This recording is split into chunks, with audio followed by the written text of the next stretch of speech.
I think that was a very, very useful reminder. It's a useful reminder because some people get so caught up in this notion of equality that you forget that if you just ran things blindly in the name of equality and you ignore the special vulnerabilities or the special needs of certain groups in your society, you actually run a grave risk of causing insecurity, tension, and ultimately the unraveling of society. So it's to me, it was a very, very relevant, pertinent, and timely reminder. So in other words, by all means, aim for equality. Aim for a society where all these differences don't matter. You can aim for all that. But be aware of your starting line. And in the case of Singapore, our starting line was not equal for all the different races. Even today, there are still inequalities. The question then is how you respond, how you react to those inequalities. We respond to those inequalities by attempting to level up, which means if you are ahead of me in the race, I don't try to trip you or pull you down, but I try to encourage, to invest more, to support more those who are less able to compete so that they can compete. And we keep doing this generation after generation so that everybody knows at the end of the day that we have a society which is just, which provides equality of opportunities. So that if you are willing to work hard and you are talented, a combination of good luck and good teamwork, you can be a success.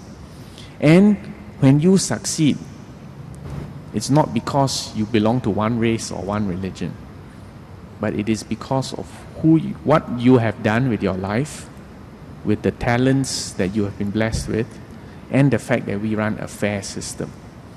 So it's a very important distinction to understand, and in fact it relates to the question earlier, that what do you do about people who are poor, what do you do with people who are disadvantaged. If you just tell the disadvantaged person, I'm going to treat you exactly the way I treat a multimillionaire, he's going to say, it may sound equal, but it's not fair. You get what I mean? There's a difference between equality and fairness. And I'm saying that we started off a society which was actually very unequal. But we are running a fair system.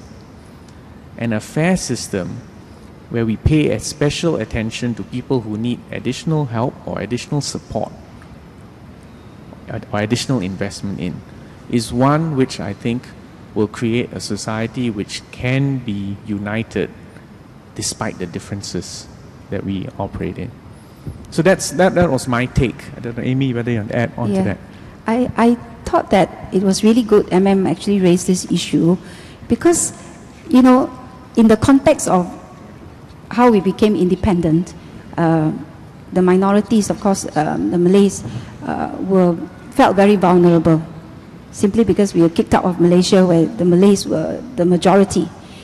And I think that in every society, natural instinct is such that majority, would be treated well, as in they will have more opportunities, more access to opportunities if this was not enshrined. So I think that by actually putting this in the Constitution to say that the minorities, the government has a special duty to ensure that the interests of the minorities are taken care of, it helps us to implement our principle of meritocracy, our principle of ensuring equal access regardless of race, language and religion, because it is like affirmative action in some ways.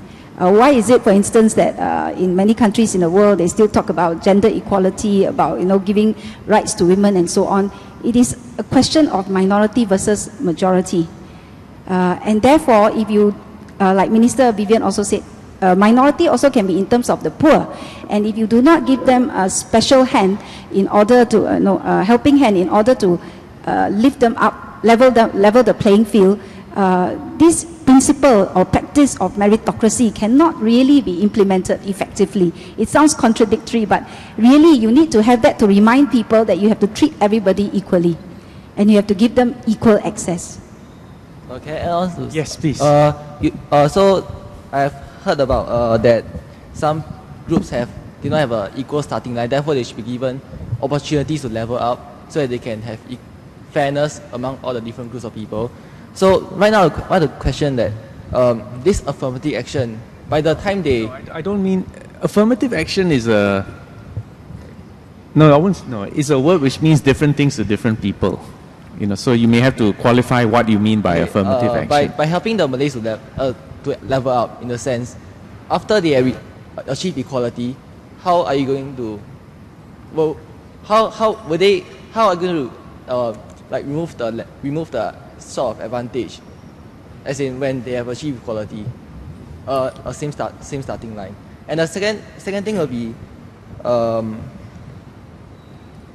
okay, I forgot my second question. No, I think your question was because no, I know where you're coming from. Okay. You are worried that if we give privileges to some people, and then when those people have already fully taken advantage of the privileges and don't need the privileges, how do you make them give it up? Yeah. Is that right? Yes. I think that's what you're concerned with, because in fact, that is part of the problem which we see in other places, not in Singapore. Okay? I don't want to get into that because that will be a very touchy subject, but let's focus on Singapore. Our fundamental belief is that the best way to level up is through education. So what are we doing with all of you? We try to give you the best education possible. But does that guarantee success? It doesn't. Whether you succeed or not after that depends on you. So I don't see a problem with saying that I'm going to look for people who are vulnerable or people who are potentially left behind and invest, for instance, in education. That is not a privilege which you grab onto and then you exploit and use in an anti-competitive way against other people. So I think so long as we stick to these concepts that we want to level up and we want to focus especially on education and we want to run a fair system where good work, talent will be rewarded, I think we will run a society which functions and a society in which people all feel that they are valued and they feel that their achievements will be rewarded. That's the kind of society which we're trying to build. We are not trying to build a society in which your future depends on who you were born to, or what religion you have, or what language you speak. We are not trying to pin people down, nor are we trying to say because you're ahead now you will always be ahead. We are saying no, this is a society in which everybody is trying very hard. What happens to you, I cannot decide, only you can. How hard you work, how talented you are, and of course sometimes a little bit of luck. That's the way life goes. I think there are many people queuing up. Shall we hear all their questions first and then we take them? I do agree that this topic is a very interesting one, Yeah. especially since we have noted that there seems to be a difference between how people define equality, fairness, and what it means to be just. So why don't you hold on to that thought and hang around for tea, and we can discuss this later so that we can give everyone else a chance to share their view. Okay, thank you, Dr. Vivian. Dr. Someone has Khor. just told me, many people queuing, please be concise. Okay, thank you. Can we have the next question from this side, and we'll rotate? Thank you. Good afternoon. I'm Ainesh from AJC. I believe that we look at the concept of race and religion in Singapore a bit too skeptically right now. It's good to be cautious, but why do we keep comparing the thing with division? Why don't we realize that it's a beautiful thing that we have so many races and religions?